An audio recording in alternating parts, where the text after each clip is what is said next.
So yun mga karis, tatlong step na lang. Yan. So gumawa ito. Sabayo na ganito. Yan. So yung taas nito 20 cm. So ito yung pang siding natin o pang forma. Yan.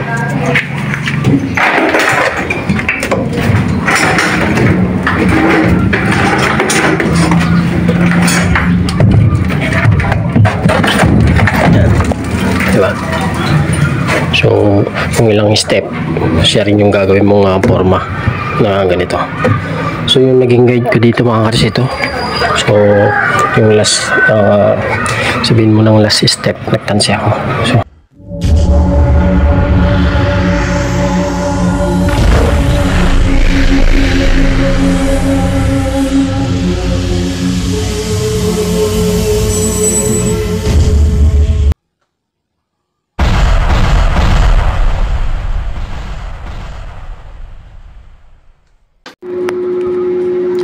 So yun mga kalsa, bago tayo mag-umpisa, ito yung ipapasilip ko muna yung naging plano ko sa ginawa nating hagdan.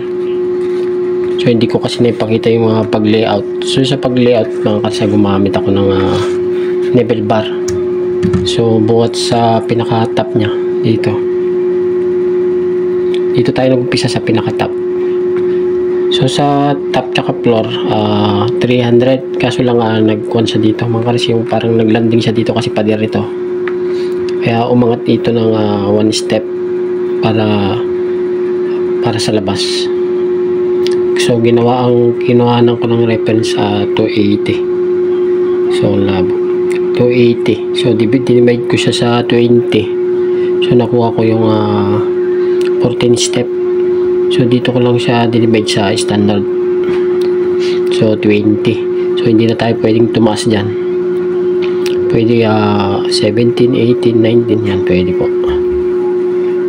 Kaya yung naging riser natin naging so 20 lang. So standard lang tayo.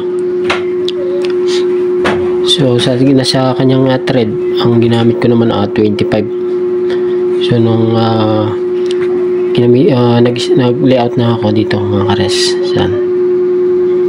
So mauuna sa taas. So itong level bar na ito mga kares, nalagyan ko na siya ng tanda. Yan. So kinuha ko na yung 25 para sa kanyang thread at 20 para sa kanyang riser. So ito yan. So ito yung 20. So buhat dito sa guhit na to. Ito yung kanyang riser, yung 20 na to mga res. So pagdating naman sa kanyang thread 25. So ito. So yung kanyang riser. So nung kwan na mo patayo. Yan, patayo. So hindi ko na actual gawa ng hindi ako nakapag-video mga res. Yan. So level bar yung ginamit natin. So yung kanyang thread, so pahiga naman. Yan. Gamit ang level bar. So nag-umpisa tayo dito mga karis sa taas. Sa kanyang layout yan, pababa 20, 25. So yan. So 20, 25, 20, 25. So ganun lang yung starting natin na makaabot tayo sa baba.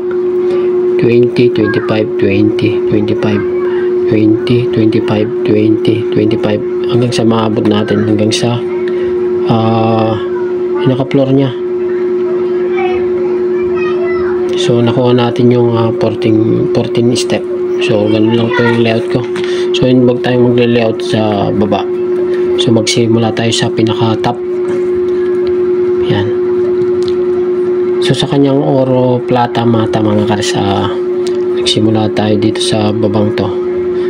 So hindi ko muna sinali yung pinaka-landing nya. Gawa nang hindi pa sigurado kung lalagyan siya ng landing. So bumaksak siya sa plata. So once na nagkaroon siya ng landing dito mga karis, yan. Landing dito papunta sa labas. Sasakto siya sa oro dahil kung magdadagdag pa ng isang step para sa labas. So wala naman naging problema sa riser natin na 20 at sa thread natin na 25.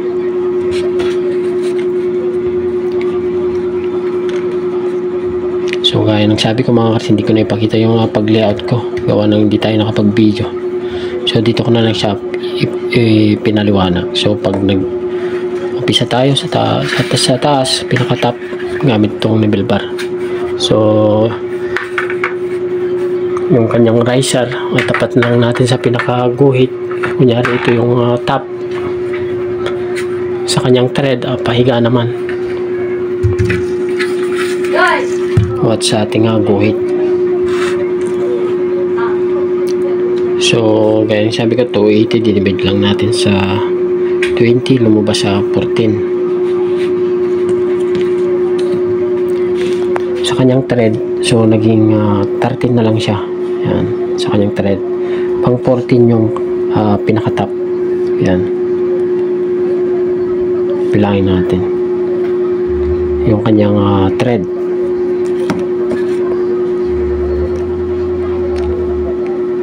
Oro, plata, mata, oro, plata, mata, oro, plata, mata, oro, plata, mata, oro, so plata. Yan. So pag nagdagdag pa tayo ng para sa landing o kung matutuloy, babagsak siya sa oro. So magandang na yun. So wag lang tayong tatapat sa mata.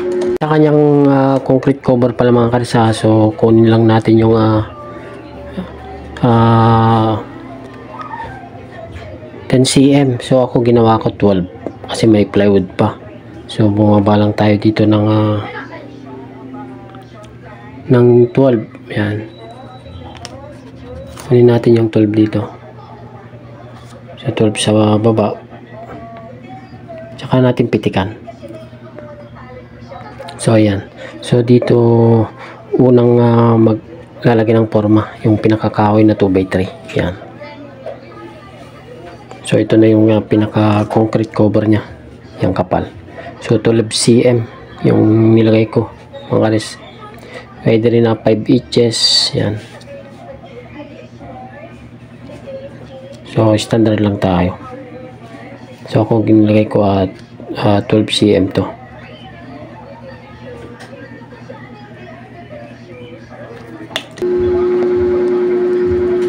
So ayan, yan lang yung simpleng plano natin mga kares. So trabaho na tayo. Gaya ng sabi ko mga kares, for beginner lang po. Sa mga galing, huwag nyo na po panoorin. So para mayroon lang tayong ma-share bilang small YouTuber.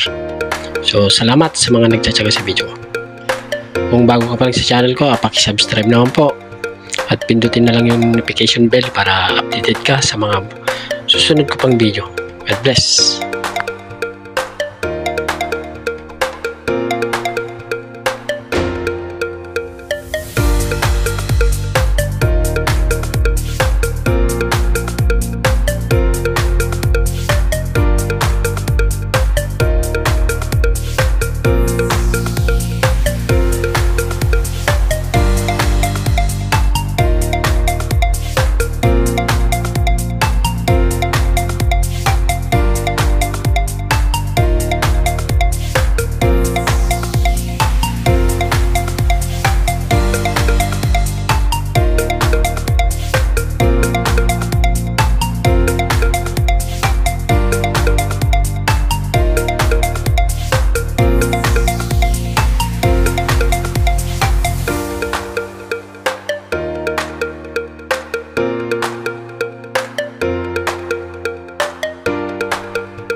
So yun, nakompleto na natin yung pahigang bakal na. So lalagyan pa dito mga kares. So yan yung gusto nung may-ari. So maraming bakal na sobra. So maglalagay pa tayo dito. Ito. So matibay na matibay ito mga kares, 16mm yung mga ginamit namin.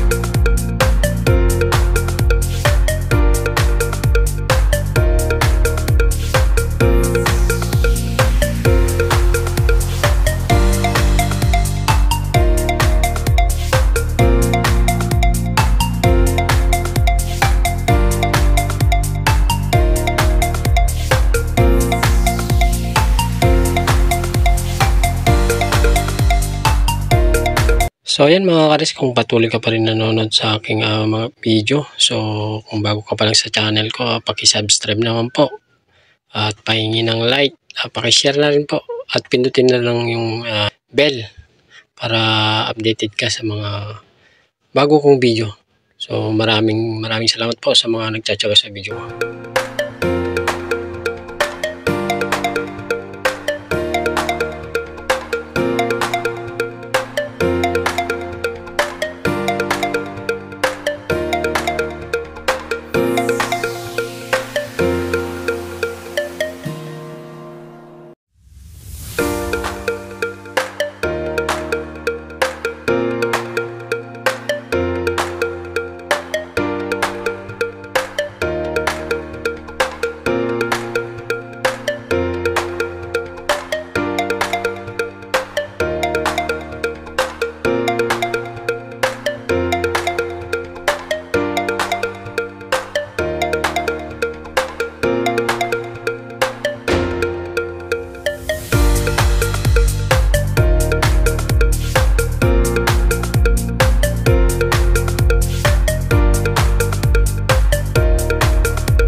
So yun mga kares, tatlong step na lang. Yan. So gumawa ng sabayo na ganito. Yan. So yung taas nito 20 cm. So ito yung pang siding natin o pang forma. Yan.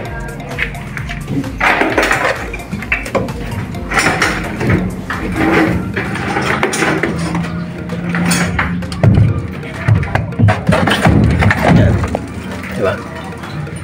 So kung ilang step, siya rin yung gagawin mong forma na ganito. So yung naging guide ko dito mga kares, ito. So yung last sabihin mo ng last step, nagtansi ako. So yan, dalawa. So ito yung sinundan ko na guide ko. So hanggang sa last step na yun.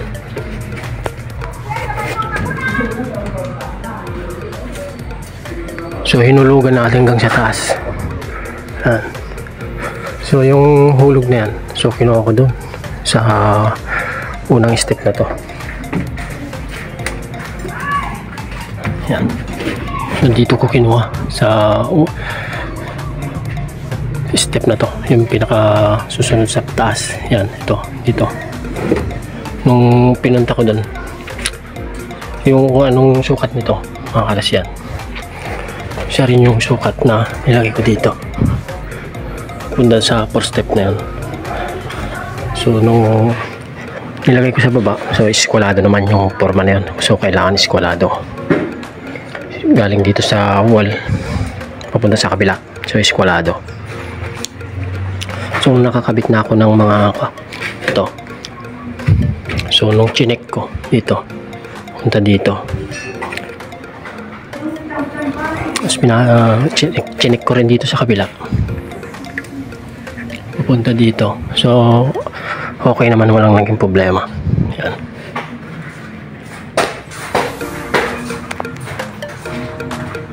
So may naging 14 step tayo, kasali yung top. So yun pinagkuhanan ko ng reference hanggang sa baba at 280. So kaya nakuha ko yung 14 step. So ayan, tapusin ko na lang to mga res, tapusin ko na lang yan. Nakabit ko to at lalagyan ko ng mga brace. Ayan. So ayan, trabaho na.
So ayan mga karis, nakahanda na yung ating pagbubuhos.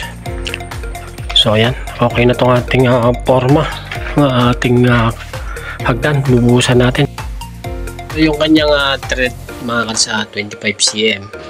Sa kanyang riser 20 cm. So ayan, may 14 step tayo. Pang 14 yung pinaka top nya. So sa oro plata mata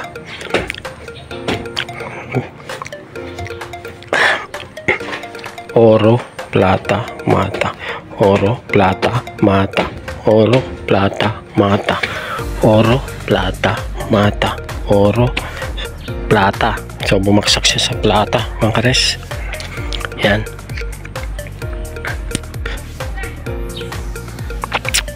So 14 step kasama ito. So bubuhusan na natin.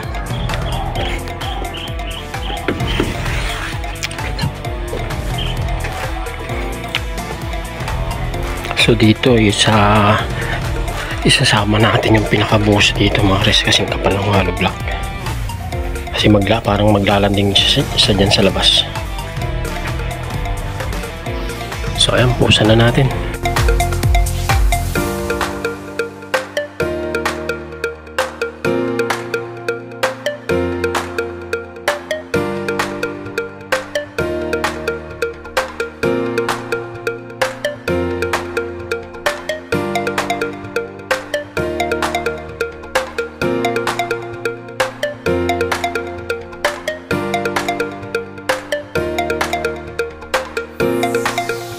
So ayan na, tapos na mga kares. So magkakaroon pa ng dalawang step dito. So ayan, nabuhusan na. So ibubuli na lang to. Hanggang dito muna mga kares. Kung bago ka pa lang sa channel ko, huwag mong kalimutan mag-subscribe at pindutin na lang yung notification bell para updated ka sa mga susunod ko pang video.